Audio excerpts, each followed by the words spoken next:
எதுக்குமா எத்தனை பால்? அதுவாடா, இந்த ஸ்கூலில் அனாதை குழந்தைங்களுக்குலாம் அவங்க பார்ப்பாங்க. அவங்க வந்து ஃபோன் வந்துச்சு 1 லிட்டர். எந்தாண்ணா இப்போ நம்ம நிறையா பண்ணிகிட்டு இருக்கோமே. அந்த சோலார் கடுப்பு இருக்குல்ல. ஆமாம், டேஞ்சர் ஹவுஸ் கிட்ட எமர்ஜென்சியாக பால் தீர்ந்து போச்சு, சர்க்கரை இல்லை, எண்ணெய் இல்லைன்னு கால் பண்ணாங்களா. அதனால தான் சரி போய் வாங்கிட்டு போயிடலாமேன்னு ஆர்டர் போட்டேன். எல்லாம் செக்கிங் பண்ணிட்டு இருக்காது தான்.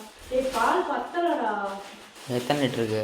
1 லிட்டரு, 2 லிட்டரு, 3 லிட்டரு, 4 லிட்டரு, 5. இன்னைக்கு பாலே கிடைக்கல. இங்கே பாரு, ஒவ்வொன்றும் ஒவ்வொரு பிராண்டு. 5, 6. அதுக்கு எதுக்கு இது இவ்வளோ சக்கரை? 7. இல்லைடா, இந்த வாரத்துக்கு சுகர் இல்லைன்ட்டாங்க. 8, 8.5 லிட்டர் தான் இருக்கு. நீங்கள் போகும்போது 1 லிட்டர் வாங்கிட்டு போய்க்கலாம். அப்புறம் ஆயில் வேணும்னு எமர்ஜென்சியாக கேட்டாங்க. அப்புறம் சுகரு, அப்புறம் சீமார் கூட்டுறதுக்கு இல்லை மேடம், கொஞ்சம் வாங்கிட்டு தரீங்களான்னு கேட்டாங்க.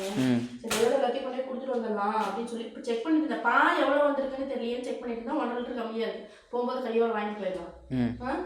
சீக்கிரம் கிளம்பி சார் போயிட்டு வந்தாலும் முடியும்.